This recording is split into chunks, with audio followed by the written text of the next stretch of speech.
በዛሬው በሚያዝያ 6 ዕለታዊ ዜናችን የህወሓት መግለጫ እንዲሁም የጌታቸው ረዳ ቡድን በፌደራል መንግስት ውስጥ እየበዛና እግሩን እየሰደደ መሄዱ እንዲሁም በተጨማሪ ሌሎች ዜናዎችን ይዘን ቀርበናል። የሜክሲኮውን መስጊድ ጉዳይ አርሳ ነው። እስከ መጨረሻው ድረስ ይከታተሉ፣ ላይክ እና ሼር በማድረግ አብረውን ይቆዩ። ከ2019 ጀምሮ 3ኛ ዓመት የጨረሱ ተማሪዎች 4ኛ ዓመት ከመግባታቸው በፊት የ1 ዓመት አገልግሎት እንዲሰጡ ይደረጋሉ ሲሉ ፕሮፌሰር ብርሃኑ ነጋ ተናግረዋል። በዩኒቨርሲቲ የሚማሩ 3ኛ ዓመት የጨረሱ ተማሪዎች 4ኛ ዓመት ሳይገቡ በፊት የ1 ዓመት አገልግሎት እንዲሰጡ ለማድረግ የተጀመረው እንቅስቃሴ ከ2019 ጀምሮ ተግባር ላይ እንደሚውል የትምህርት ሚኒስትሩ ፕሮፌሰር ብርሃኑ ነጋ ጠቁመዋል። ፕሮፌሰሩ እንደተናገሩት በሚቀጥለው ዓመት ላይ ደርስልን ይችላል፣ ግን ህጋዊ ስርዓቱን ጠብቀን ሙሉ ለሙሉ ጨርሰን በ2019 ዩኒቨርሲቲ ውስጥ የሚማሩ 3ኛ ዓመት የጨረሱ ተማሪዎች ከ2019 ጀምሮ 4ኛ ዓመት ከመግባታቸው በፊት የ1 ዓመት አገልግሎት እንዲሰጡ ይደረጋሉ ብለዋል። ከዚህ በፊት የነበረ ነው፣ አዲስ አይደለም፣ በጃንሆይ ጊዜም የነበረ ነው ሲሉ ገልጸዋል። ሁለት ጥቅም አለው ብለን ነው ይህን የምናደርገው። አንደኛ ልጆቹ ዝም ብለው የቀለም ትምህርት ብቻ ተምረው ሳይሆን ተግባራዊ የሆነ ትምህርትም ለ1 ዓመት ሄደው የሚሰሩበት ከማህበረሰቡም ጋር የሚተዋወቁበት ነው። ሁለተኛ የአስተማሪዎች እጥረትም ስላለ ልጆች ወደ አስተማሪነት ለ1 ዓመትም ቢሆን ለማስገባት ነው ሲሉ ተናግረዋል።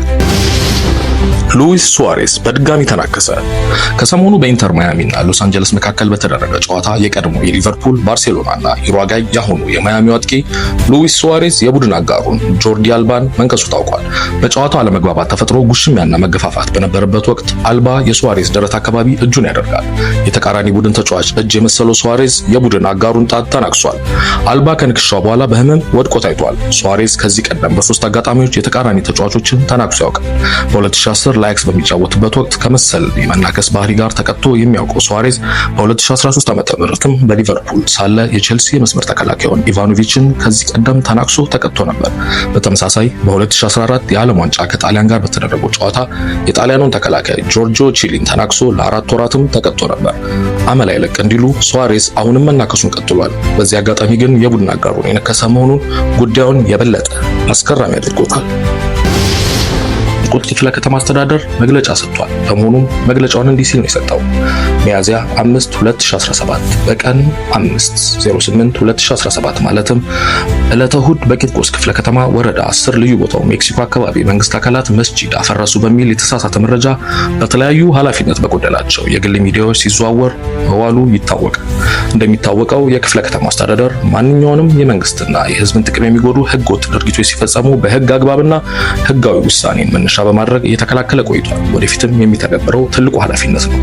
በዚህ ዕለትም የተለያዩ የግል ሚዲያዎች ሲናፈሱ ያሉ የተሳሳተ መረጃ ቤተ እምነትን ሽፋን በማድረግ መንግስት ውሳኔ ያሰጠበት መሬትን ያላግባብ ከህግ ውጭ ለመያዝ የተደረገ ተግባራዊ እንቅስቃሴን ለመከላከል የህግ የበላይነትን ለማረጋገጥ የተወሰደ እርምጃ ሲሆን ጉዳዩን በተሳሳተ መንገድ በመተርጎምና ህዝብን ለማነሳሳት መሞከር በምንም አይነት ተቀባይነት ያለው ድርጊት አይሆንም ሲል ተናግሯል።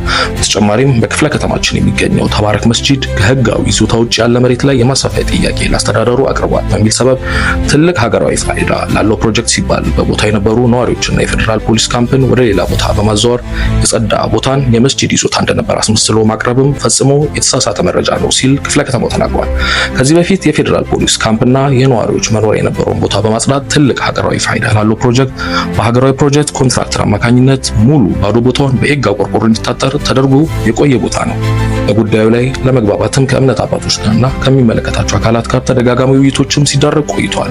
ነገር ግን ይህ እውነት ሆኖ ሳለ ቦታውን ያለምንም ህጋዊ ፍቃድ የመስጂዱ እንደሆነና በመንግስት የታጠሩ ቦታ ያለማንም ህጋዊ ፍቃድ የመስጂዱን ታፔላና በር በመስራት የመስጂዱ አካል በማስመሰል ህገወጥ ተግባር በመፈጸሙ በተጨማሪ መስጂዶቹ ስር ይዞታ ያልነበረ መንግስት አፈረሰው በሚል የተሰጡ ያሉ መግለጫዎች ፍጹም ህጋዊ መሰረት የሌላቸው መሆኑን የእምነት አባቶችና ተከታዮች በሚገባ ልትረዱት ይገባል ብሏል። ሳታጣሩ ያለ አግባብ በተዛባ መረጃ ላይ ተመስርታችሁ ያልተገናባ እንቅስቃሴ የምታደርጉ አካላትም ከድርጊታችሁ መታቀብና ቀረብ ብሎ መረጃውንና ማስረጃውን አጣርቶ መረዳትን እንድታስቀድሙ አበክረን እያሳሰብን ክፍለ ከተማው ተጨማሪ መረጃ ለሚፈልግ ለማንኛውም አካል መረጃ ለመስጠት በሩ ክፍት መሆኑን ለማሳወቅ እወዳለሁ ብሎ መግለጫ አውጥቷል። ተማሪዎች ወደ ትምህርት ቤት ስልክ የሚባል ነገር ይዘው እንዳይገቡ ለማድረግ እንቅስቃሴ መጀመሩን ትምህርት ሚኒስቴር አሳውቋል። ፕሮፌሰር ብርሃኑ ነጋ የትምህርት ሚኒስቴሩ በሚመሩት የትምህርት ዘርፍ ላይ ስለ አፈጻጸምና ስለታቀዱ እቅዶች ማብራሪያ ሰጥተዋል። በሰጡት ማብራሪያም በሚቀጥለው ሳምንት ከትምህርት ቢሮዎች ጋር ውይይት እንደሚካሄድ ጠቁመዋል። በዚህ ወቅት ተማሪዎች ስልክ ትምህርት ቤት ይዘው እንዳይገቡ ለማድረግ ስለሚደረገው እንቅስቃሴም እንደሚመከር ገልጸዋል። የጋራ ስምምነት ላይ ከደረስን ከሚቀጥለው ዓመት ጀምሮ ተማሪዎች ትምህርት ቤት ገብተው ትምህርት መከታተል ነው እንጂ ከስልክ ጋር የሚጫወቱበት ሁኔታ እንዳይፈጠር ይደረጋል ሲሉ ተናግረዋል። በወላይታ ሶዶ ከተማ መርካቶ ተብሎ በሚጠራው አካባቢ ለመንገድ ስራ ተብሎ የተከማቸ አፈር በአካባቢው ሲጫወቱ የነበሩ ህጻናት ላይ ተደርምሶ የአንድ ታዳጊ ህይወት ማለፉን የከተማው ፖሊስ አዛዥ ምክትል ኮማንደር ሀብታሙ አስፋው ተናግረዋል። አደጋው የተከሰተው በትናንትናው ዕለት ከቀኑ 9 ሰዓት አካባቢ መሆኑን የገለጹት አዛዡ በስፍራው የነበሩት ከ7 እስከ 9 ዓመት የዕድሜ ክልል ውስጥ የሚገኙ 3 ህጻናት እንደነበሩ ተናግረው ህይወቱ ካለፈው ታዳጊ በስተቀር በሌሎቹ ላይ ምንም አይነት ጉዳት አለመድረሱን ገልጸዋል። ህጻናቱ እየተጫወቱ የነበረበት ቦታ ለአደጋ ተጋላጭ መሆኑና እየጣለ ካለው ከባድ ዝናብ ጋር ተዳምሮ ለአደጋው መከሰት መንስኤ ሆኗል ሲሉ አስረድተዋል። ምክትል ኮማንደር ሀብታሙ አስፋው መሰል አደጋዎች እንዳይከሰቱ የግንዛቤ ማስጨበጫ ስራ እንደሚሰራና በሶዶ ከተማ አስተዳደር የውስጥ ለውስጥ የአስፋልት መንገድ ስራ እያከናወነ የሚገኘው የቻይና ተቋራጭም አደጋ ሊያስከትሉ በሚችሉ ቦታዎች ጥበቃ እንዲያስቀምጥ ትዕዛዝ እንደሚሰጥም አስታውቀዋል። ከአደጋዎች ጋር ተያይዘው በአንዳንድ የማህበራዊ ጉዳዮች ላይ ከ10 በላይ ህጻናት ህይወት እንዳለፈ ተደርጎ የሚሰራጨው መረጃ ከእውነትነት የራቀ ነው ያሉት ፖሊስ አዛዡ እንደዚህ አይነት መረጃ የሚያሰራጩ አካላት ከድርጊታቸው እንዲቆጠቡ አሳስበዋል። ሌተናንት ጀነራል ታደሰ ወረደ የጊዜያዊ አስተዳደሩ ፕሬዝዳንት ሆነው መሾማቸውን ደግፋሉ ሲል በደብረጽዮን ገብረ ሚካኤል የሚመራው ህወሓት አስታውቋል። የፕሬዝዳንቱን ሹመት ከኢትዮጵያ መንግስት ጋር የተስማማበትና የሚቀበለውና የሚደግፈው መሆኑንም ገልጿል። ፓርቲው ስልጣኑን ባከተመው በአቶ ጌታቸው ረዳ ሲመራ የነበረው ጊዜያዊ አስተዳደር የጠፋውን ጊዜ ለማካካስ በቁርጠኝነት እንደሚሰራ ገልጾ የፌዴራል መንግስት የፕሪቶሪያ የሰላም ስምምነት የሚጻረሩ የተናጠል አዋጆች፣ ደንቦችና መመሪያዎችን ከማውጣት እንዲቆጠብ አሳስቧል። ድርጅቱ ብሔራዊ የክህደት ቡድን ሲል የገለጸው አቶ ጌታቸው ረዳ በበላይነት ሲመሩት የነበሩትን ጊዜያዊ አስተዳደር ስልጣን እንዲወገድ የህዝቡ አስተዋጽኦ ከፍተኛ ነበር በማለት ገልጿል። የቀድሞ የጊዜያዊ አስተዳደሩ ፕሬዝዳንትና የአሁኑ የጠቅላይ ሚኒስትሩ የምስራቅ አፍሪካ ጉዳዮች አማካሪ ሚኒስትር አቶ ጌታቸው ረዳ ከቀናት በፊት ከቢቢሲ ፎክስ ኦን አፍሪካ ጋር በነበራቸው ቆይታ አዲሱ ፕሬዝዳንት ሊገጥማቸው ስለሚችል ተግዳሮት ተናግረው ነበር። እንዲህም ሲሉ ነበር የተናገሩት። ፓርቲው ፕሬዝዳንቱን እንደሾሙ ያስባል፣ ጠቅላይ ሚኒስትሩ ደግሞ ራሳቸው እንደሾሙት ይናገራሉ። እንዳለመታደል ያጋጥመዋል ብዬ የማስበው አንዱ ተግዳሮት አሁንም ስልጣኑን ጠቅልሎ ለመያዝ ከሚፈልገው የህወሓት አንጃ የሚመጣው ከቁጥጥር ውጭ የሆነ የስልጣን ጥማት ነው ብለው ነበር። ፕሬዝዳንቱ ይህንን የመጋፈጥ አቅምና ክህሎቱ ይኖራቸዋል ወይስ አይኖራቸውም የሚለውን ወደፊት የሚታይ ጉዳይ እንደሆነም ጨምሮ ተናግረው ነበር።